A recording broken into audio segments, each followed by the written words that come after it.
Salam sejahtera, terima kasih karena bersama dengan saya di Nazlin Unity Channel. Pendek saja kali ini, akhirnya Zahid bersuara. Ahli AMNO yang mau demo Solidarity Najib tanggung risiko sendiri. Bukan aku ketawa lucu, tapi aku ketawa gembira. Karena Zahid akhirnya bersuara untuk kemakmuran negara ini dan keamanan negara ini. Bagus, kita ucapkan tahniah syabas kepada timbalan Perdana Menteri kita ini. Beliau menunjukkan satu sifat keluhuran perlembagaan, kedaulatan undang-undang, dan kesopanan kesusilaan serta ketaatan kepada raja. 5 prinsip rukun negara: kepercayaan kepada Tuhan, kesetiaan kepada raja dan negara, keluhuran perlembagaan, kedaulatan undang-undang, dan kesopanan dan kesusilaan. Semua itu telah diamalkan oleh Zahid Hamidi. Kesetiaan kepada raja dan negara, keluhuran perlembagaan, dan kedaulatan undang-undang. Zahid Hamidi akhirnya mengakui perintah itu apabila akur dengan perintah Ketua Duli Yang Maha Mulia di Pertuan Agung dan Istana Negara. Apabila Zahid telah mengambil keputusan, ahli AMNO demo Solidarity Najib tanggung risiko sendiri. Adakah ini akan menyebabkan beberapa orang yang sanggup membuat mengikuti himpunan itu akan menanggung risiko sendiri, termasuklah Akmal Saleh. Kemarin Akmal Saleh telah menyatakan pendirian bahwa beliau akan terus meneruskan hasrat untuk menyertai himpunan itu dengan kapasiti pribadi, individu.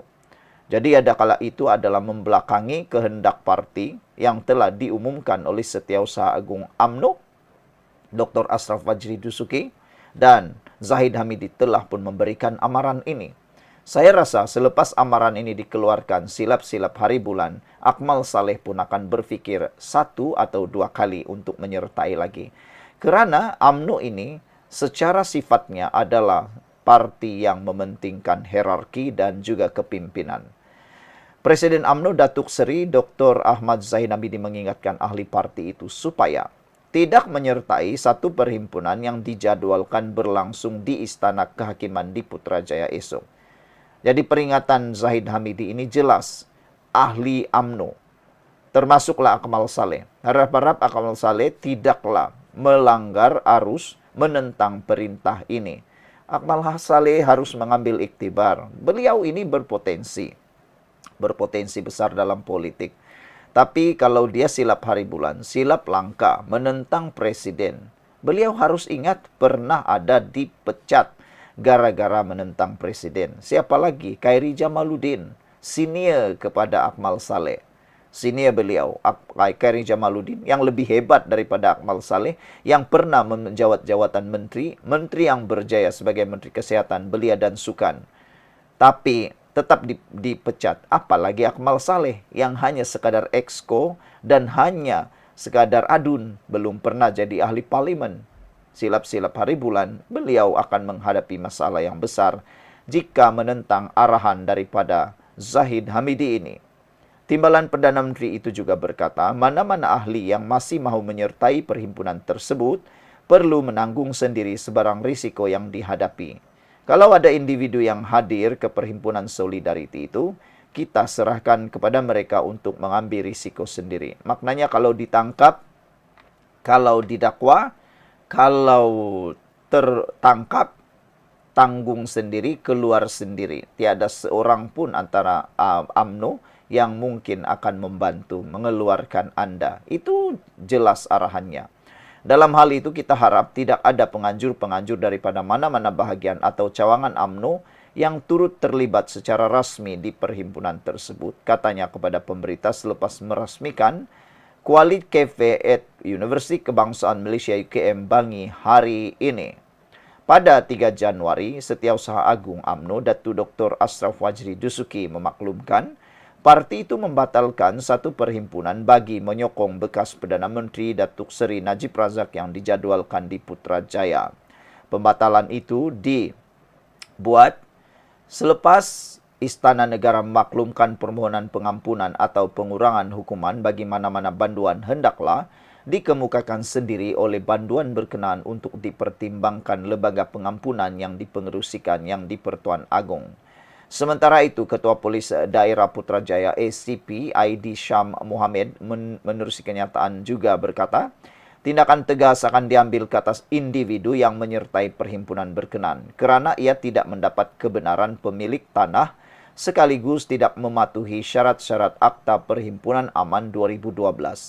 Mahkamah Rayuan menetapkan esok sebagai tarikh pendengaran rayuan bekas Perdana Menteri itu terhadap keputusan Mahkamah Tinggi berkaitan titah edendum. Terdahulu, Mahkamah Tinggi menolak permohonan semakan kehakiman dan notis usul yang difailkan oleh Najib bagi mengemukakan keterangan tambahan berhubung titah edendum yang dikatakan dikeluarkan oleh Yang di-Pertuan Agong terlebih dahulu mengenai tahanan rumah. Saudara-saudara sekalian, diharapkan semua orang, semua ahli politik maupun rakyat Malaysia, janganlah berhimpun kerana nanti anda yang susah sendiri. Okey, kerana Demo Pro Najib Sekatan Polis pemeriksaan ketat di Putrajaya akan dibuat juga esok. Sebelum ini, UMNO telah membatalkan himpunan Solidariti Najib dan juga satu laporan juga untuk anda mengambil tahu Demo Pro Najib Sekatan Polis pemeriksaan ketat diadakan di Putrajaya esok. Polis akan melakukan sekatan jalan di sekitar Putrajaya dan melakukan pemeriksaan terhadap setiap individu yang memasuki pusat pentadbiran itu menjelang perhimpunan yang dirancang esok. Ketua Polis Daerah Putrajaya ID Syam Mohammed mengulangi amaran pihak berkuasa supaya orang ramai tidak menyertai perhimpunan di Istana Kehakiman. Anjuran parti-parti politik bagi menunjukkan sokongan kepada bekas Perdana Menteri Najib Razak yang dipenjarakan. Orang ramai dilarang untuk menyertai perhimpunan aman esok di Putrajaya kerana perhimpunan tersebut tidak mendapat kebenaran dari pemilik tanah sekaligus tidak mematuhi syarat-syarat seperti yang termaktub dalam Akta Perhimpunan Aman 2012. Pihak polis akan mengambil tindakan tegas ke atas mana-mana orang yang menyertai himpunan tersebut kerana ia melanggar undang-undang sedia ada. Pihak polis juga akan mendirikan beberapa sekatan jalan raya di jalan-jalan masuk ke Putrajaya dan akan membuat pemeriksaan yang ketat ke atas semua orang yang akan memasuki kawasan Putrajaya esok. Ini bagi memastikan tiada apa-apa senjata, banner atau spanduk yang mengandungi perkataan atau unsur-unsur jelik atau hasutan berhubung dengan perhimpunan esok. Orang ramai diingatkan agar jangan hadir perhimpunan besok, katanya dalam satu kenyataan. Tinjauan mendapati perkarangan Istana Kehakiman dipasang pagar bagi menghalang sebarang perhimpunan diadakan di kawasan tersebut. Perhimpunan itu pada awalnya dirancang oleh UMNO dan PAS sebagai tanda setia kawan. Walau bagaimanapun, UMNO kemudian membatalkan perhimpunan itu selepas Istana Negara mengeluarkan kenyataan mengenai syarat-syarat pengampunan daripada Yang di-Pertuan Agong serta amaran dari pihak-pihak polis supaya perhimpunan itu tidak diteruskan. Pun begitu, PAS bertegas akan tetap meneruskan himpunan Solidariti tersebut. Sekian dulu untuk kali ini. Jangan lupa tinggalkan komen Anda.